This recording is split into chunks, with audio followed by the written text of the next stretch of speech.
Salut David, tu es le concepteur avec Elodie de l'Artisane de Saint-Quentin, un endroit où l'on torréfie, où l'on sert du café venant du monde entier, on sert du thé, des super tartines et des pâtisseries maison. C'est à Saint-Quentin, dans l'Aisne, venez-y. En même temps, il y a de la super bonne musique. Alors, je vais interroger David sur son cheminement jusque-là. Alors, avant tout ça, avant le fait que tu ouvres l'Artisane, c'était quoi ta situation ordinaire?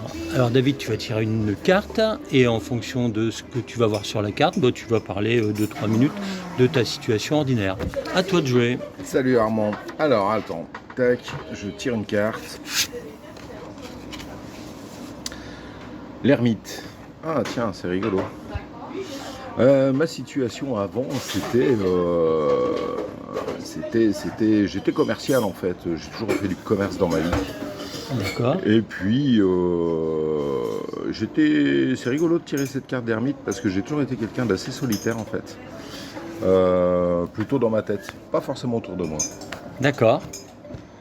Ok. Et en fait, quel est l'élément qui a déclenché ton envie d'une nouvelle aventure que tu mènes avec Elodie d'ailleurs? Ah oui, en fait, la maison de Dieu, la maison Dieu avec une tour qui brûle. Eh ben c'est assez rigolo d'ailleurs parce que ça va bien avec la suite du coup. En fait, mon envie, elle a été simple. Je bossais pour des banques et en 2008.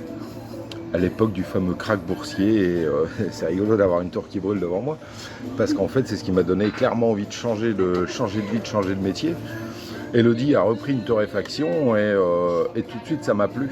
Et en fait je me suis dit, mais de toute façon notre maison brûle, et donc il faut absolument changer de vie et retrouver du sens. Et le café, le thé, du coup c'est vite imposé à travers le projet d'Elodie, et forcément j'ai ouvert une deuxième boutique avec elle. Ah, super. Mais tu as dû avoir des péripéties pour arriver jusque-là. Est-ce que tu peux m'en parler en tirant une carte? Alors, voyons voir. La mort. Carrément. Ok. Bah oui, bien sûr qu'on a eu des sacrées péripéties pour monter cette entreprise. Elle a été une ou deux fois à la limite de la fermeture. Il a fallu prendre des décisions. On était à l'an et il a fallu que l'on prenne des décisions pour que cette entreprise continue de vivre. Et Saint-Quentin est arrivé à ce moment-là. Ok. Et une péripétie particulière qui fait que peut-être tu as failli mourir, entre guillemets, ton projet a failli mourir, et puis ça s'est transformé, parce que la mort c'est aussi la transformation. Eh bien oui, en fait, lors de notre déménagement à Saint-Quentin, les banques ne nous ont pas suivis. Et donc on est arrivé sur fonds propres avec des beaux-parents qui étaient derrière nous, heureusement. Et en lançant un appel sur les réseaux sociaux, en fait, la mairie et les gens de la com d'Aglo, voire de la région, nous ont aidés, ont lancé un appel aux banques. Et au final, on a trouvé un accord avec quelqu'un, mais ça a été extrêmement compliqué. On était à moins 40 000 sur notre compte, il fallait absolument trouver une solution. Donc ouais, effectivement, on est passé vraiment pas loin de la mort de l'entreprise, ouais, carrément. Ok, l'autre question c'était quelles ont été tes aides. Tu y as peut-être un petit peu répondu, mais tire quand même une carte et voir si ça te parle. Quelles ont été donc tes aides par rapport pour monter cette entreprise, pour continuer? Le hiérophante. Alors je sais même pas du tout quel est ce mot.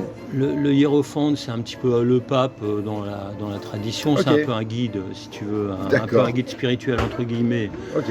On le fait comme ça. C'est un coach. Un coach.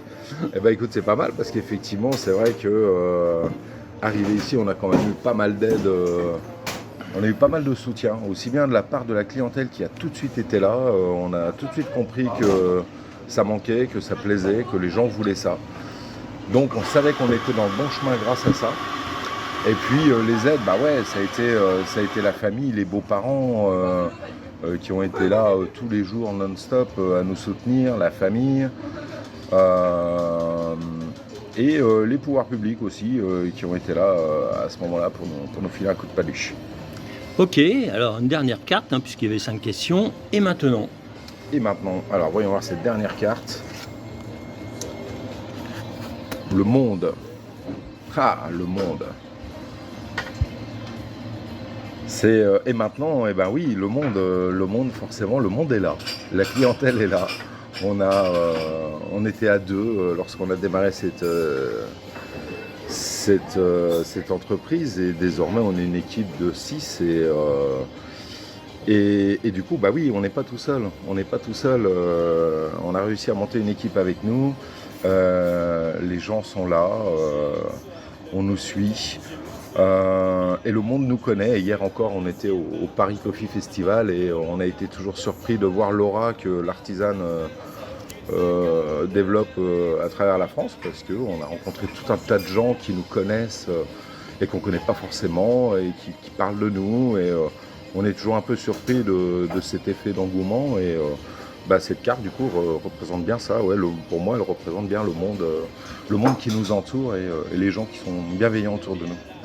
Ok, écoute David, je te remercie d'avoir participé à ce nouveau podcast. Je te souhaite de continuer sur ton chemin. De toute manière, on se revoit puisque en fait c'est un petit peu ma deuxième maison. Je suis souvent là pour boire du thé au jasmin. Donc en tout cas merci beaucoup et je pense que j'interrogerai aussi Elodie. Eh ben tu as bien raison, il ne faut pas la rater. Merci à toi. Au revoir, salut. Le tarot choisi par David pour ce tirage est celui de Belzoquier. C'est un tarot réalisé complètement de façon artisanale par l'artiste Bérénice Cousin, exploratrice de l'obscur. Oh.